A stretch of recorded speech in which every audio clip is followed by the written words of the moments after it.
with Anne Fulwood. The state split on toughening Australia's gun laws. The euthanasia debate ignited as a nurse is charged with murder. And a row over the legal rights of Olympic athletes. Good evening. The Victorian Premier Jeff Kennett has tonight thrown doubt over the success of John Howard's push for a total ban on semi-automatic guns. In a surprise move, Mr Kennett has joined Western Australia and the Northern Territory, calling for some exemptions. Until today, the Victorian Premier had appeared to give John Howard his full support on gun controls. But now Jeff Kennett has called for the exemption of small-bore semi-automatics. I suppose my first objective for Friday is that common sense prevails. Mr Kennett wrongly claimed that Mr Howard intended to exempt rimfire 22s. I think that is the case, as I understand it. Similar concerns have already been expressed in Western Australia and the Northern Territory, where it's argued these rifles are necessary on the land. In an act which has infuriated the office of the Prime Minister, Mr Kennett has also questioned the value of Mr Howard's plan for a special levy to fund the gun buyback scheme. What good is that if, in fact, you don't get the 50 or 70% of weapons that are out there that are not, in fact, registered? The backflip sparked an emotional plea to the state's police minister from a survivor of Port Arthur. I remember seeing a friend without a head. I remember seeing a friend without the back of a head. Please, Mr McGrath just has to see the photos and he would change his mind completely. Tasmania hasn't waited till Friday's National Gun Summit. The state's parliament today passed legislation banning all semi-automatic shotguns. Federal politicians are being urged to wear a yellow ribbon in remembrance of Port Arthur in the parliament tomorrow. In Canberra, Helen McCabe, 7 Nightly News. A huge mop-up operation has begun in the city of Grafton on the New South Wales north coast. After 2 days of isolation, residents are returning to their waterlogged homes. The floods have caused widespread damage and the state government has pledged $16 million in aid. Relief for the city of Grafton this morning. As the sun rose, it showed the water levels down. The river had been receding all night and the worst of the danger was over. But the roads are still blocked and dozens of stranded truck drivers with Brisbane's food supply can only wait. The water's probably cost every truck here 2 loads, so you're looking at around about $4,000, $5,000. Locals too must wait for the waters to leave before they can begin the enormous task of cleaning up. Carpets and that are always hard and that sort of thing, but everyone's used to it here. Like, we've had a lot of floods over the years. It's been a long time since we've had one this size. Surveying the devastation this morning, Premier Bob Carr, he's promised $16 million to the city of Grafton. It will repair roads, fund the SES and feed and clothe flood victims. I think when any community in the state is doing it as tough as they are in this district, the rest of the state is morally obliged to chip in and assist them. But the irony of the situation is these levee banks, originally built to protect the town, they're now hindering the flow of water out of the town. It will be a few days before the water completely recedes. The clean-up bill is expected to run into tens of millions of dollars. Melissa Doyle, 7 Nightly News. A Sydney phys ed teacher has been jailed for sexually assaulting one of her female students. The woman says she fell in love with the girl, but at today's sentencing, the judge said she was guilty of a serious breach of trust. Lee Dunbar has already lost her career in teaching. Now she's lost her freedom. In the early 80s, while working as a PE teacher at Beacon Hill High School, she took one of her 14-year-old students to Oxford Falls. There, in her car on the side of the road, Ms Dunbar had sexual intercourse without consent. Her victim said she was really nervous and really scared. Over the next 2 years, there were 4 other acts of indecency, one in a car park at Longreef, yet another at Balmoral Beach after the victim had been confirmed in church. The victim said she'd greatly admired Ms Dunbar. She said she was eager to please and felt she had to cooperate. The judge said Ms Dunbar sees herself not as a pedophile, but as a lesbian who fell in love with a younger woman. He described Ms Dunbar as an impressive person with many achievements to her credit, but he said her actions were a serious breach of trust and jailed her for a minimum of 15 months. Tony Rankin, 7 Nightly News. A male nurse has been charged with murdering a dying patient at Melbourne's St Vincent's Hospital. The 37-year-old woman's life support was allegedly switched off without permission. Homicide squad detectives arrested and formally charged 48-year-old nurse Michael Arthur Anderson 4 months after he was first questioned. He appeared before Magistrate Patrick Street, facing charges of murder and attempted murder. It's alleged Helen Mary Hewitt died at St Vincent's Hospital on January the 7th after Anderson turned off a life support ventilator. The 37-year-old Donvale mother of 3 was in a coma, suffering a rare brain disease. Barrister Doug Arden told the court his client was fully aware of his rights and the nature of the charges, which follow an investigation and recommendation by Director of Public Prosecutions Jeff Flatman QC. Throughout the hearing, Anderson remained silent and stern-faced. Anderson was remanded in custody to appear again on the 22nd of May, but he is expected to make an application for bail in the Supreme Court within the next few days. Mark Gillies, 7 Nightly News. The International Olympic Committee has been accused of blackmailing athletes in an attempt to make Atlanta the trouble-free Games. In a controversial move, all competitors have been ordered to sign away their legal rights in any dispute, including adverse drug tests. As athletes make final preparations for Atlanta, a team of lawyers is also packing its bags. They'll form a special court to hear athletes' appeals. The arbitration court will have more power than ever before. In Britain, they say it's too much. But I can't see any athletes signing away their rights for a fair hearing. On this Olympic entry form, athletes will swear not to contest any decision of the special court. No Australians have signed yet. Melinda Gainsford's manager says it's blackmail. Not having the right to appeal, I think, and that really eliminates the individual's rights. But the IOC says athletes will get on-the-spot decisions on everything from drugs to photo finishes. And therefore, to continue to participate in the Games. In the past, they would have been out. The system is designed to stop athletes heading to civil courts. For example, some judge in Georgia granting an injunction against the holding of the men's 100 metres final. Sprinter Butch Reynolds was awarded $27 million after being banned for steroid use. That judgment was later thrown out. The system being trialled in Atlanta will be adopted for the Sydney 2000 Games if it proves successful. Kylie Gillies, 7 Nightly News. In the news ahead, students and police clash in Melbourne, and Holden unveils plans for a new Australian-made car.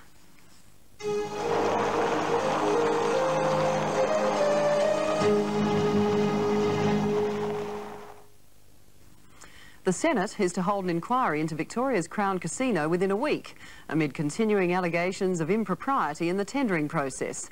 That decision has prompted Premier Jeff Kennett to launch an extraordinary personal attack on the man who proposed the investigation, Senator Sid Spindler.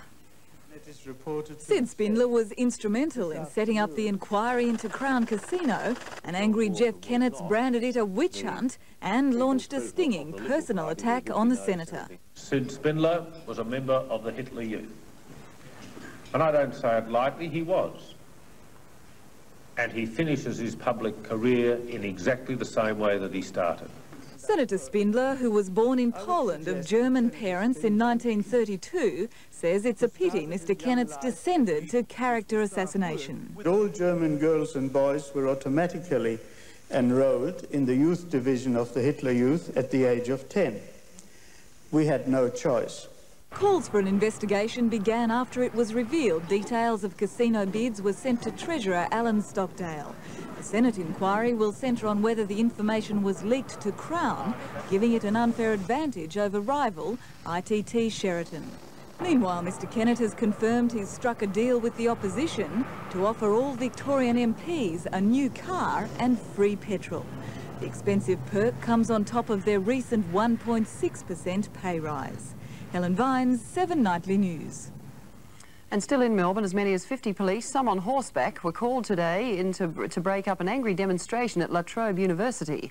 After forcing their way through one set of doors, the students threatened to kick their way into the university's administration centre. The wall of police held the doors, warning protesters to get back. The students from all across the state were demonstrating against the Kennett government's voluntary unionism law. And in Canberra, public servants have rallied in protest at the federal government's proposed job cuts. 3,000 people rallied outside Parliament House, led by the Public Sector Union. John Howard talks to us about his mandate. He has no mandate to dismantle the society that we believe in.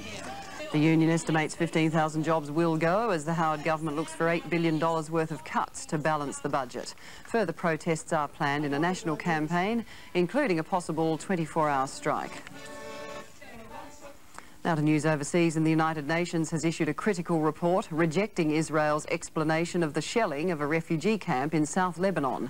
Israel maintains last month's incident was an unfortunate mistake. The United Nations has determined that the shelling of a UN peacekeeping camp in Qana, Lebanon by Israel was probably no accident. Major General Frank von Kappen led the UN investigation. We're not saying they targeted the base. What we are saying is what happened, the facts on the ground make it highly unlikely that it is due to technical or procedural errors. However, you cannot rule it out completely. The report says the pattern and level of shelling at Qana leads to a conclusion that Qana was the target, intended or not. I don't think the report is accurate.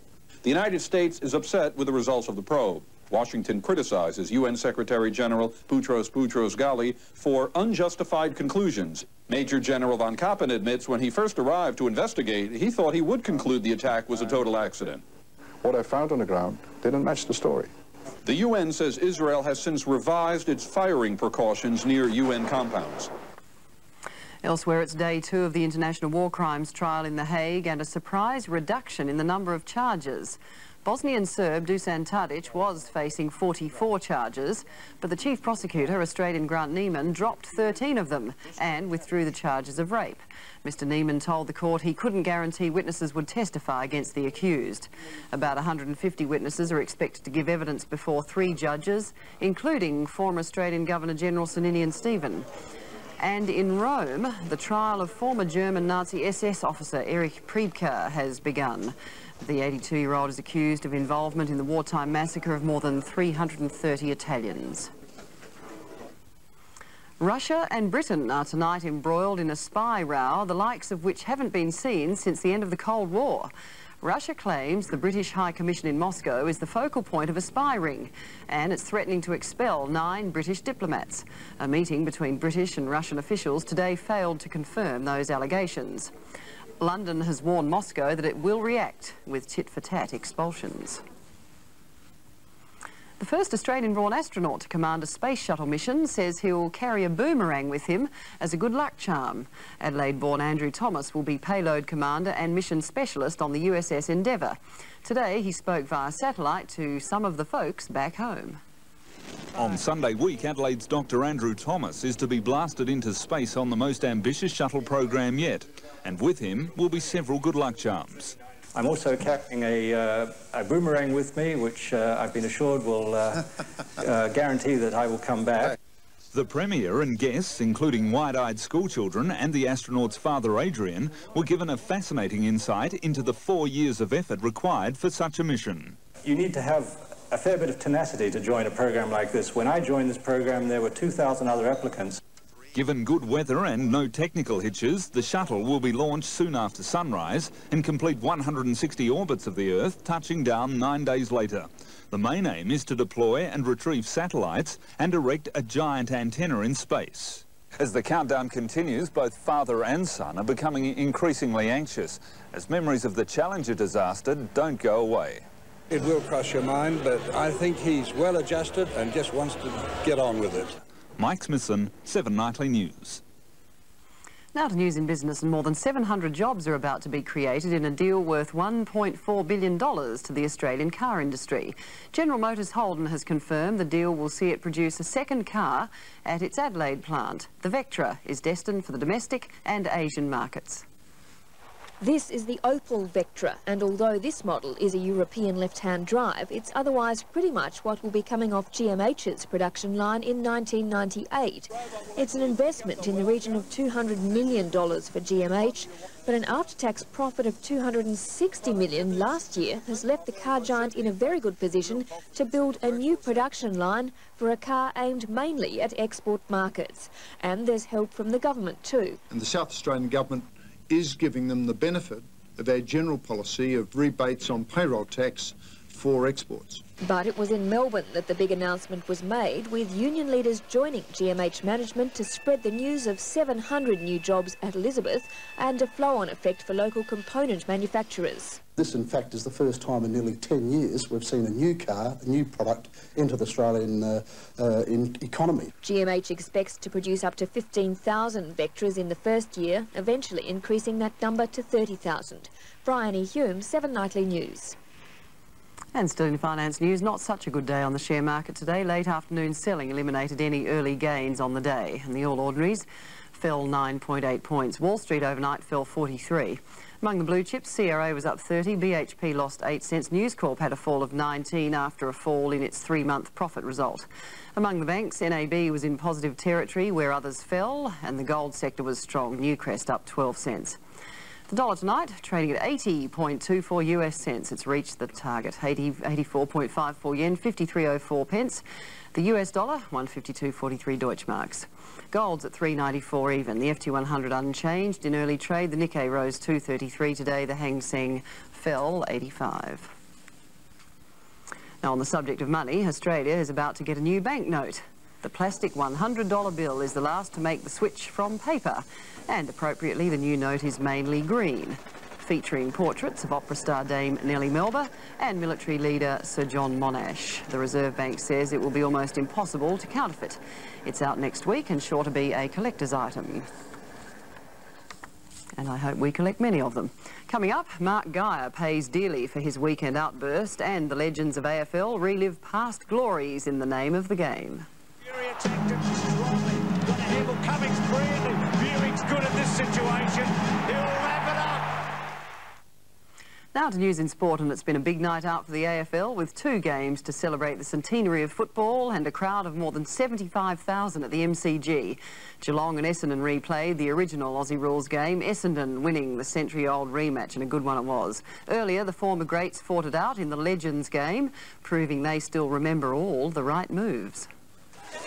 There's a lot more of the legends now compared to when they graced the Oval as league superstars, but few have lost the spark that made them great. Gets onto his left, goes at goal, and he's dobbed it, the dual Brownlow medalist. A few of the forgotten skills returned, like the flick pass and the drop kick, and one never seen before, a Kevin Bartlett handball. KB gave a hand pass. Some things never change, the umpires are always wrong, and opposing coaches never agree. Marvel. Now, Dougie, you missed those 2 shots, you're off. Now everybody's on. Everybody who wants to be on's on. The second half produced goals, a melee, and something resembling ballet. Walls. Oh, he's been down by Scott. In the end, Ron Barassi's legends and football were the winners. Oh, look, it was good fun, wasn't it? It was terrific. And this is perspiration, actually. I haven't sprayed myself on the way in. The real fireworks followed the legends as Geelong and Essendon squared up for a replay of the first VFL match 100 years ago. Mercury attacked it strongly. Got a handball. Cummings brilliantly. Buick's good in this situation. He'll wrap it up. The rematch produced a classic contest showcasing the speed and skill of modern football. Little more than a goal separated the sides for most of the game. The back. Brown was like a rover. Just tie it up, scores a level. The only downside, Michael Long leaving the ground after suffering another serious knee injury. Darren Linton, 7 Nightly News. The Western Reds captain Mark Geyer has reacted angrily after being given a 6-week suspension by the Rugby League Tribunal.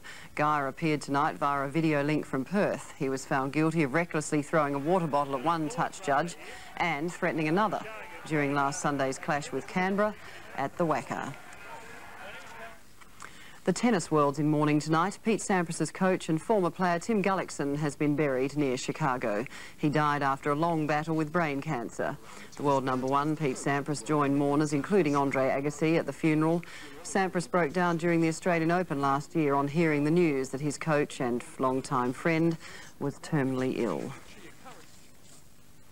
Ahead in 7's Late News, Thursday's forecast, and forget the catwalks of Paris, the spotlight's on Sydney.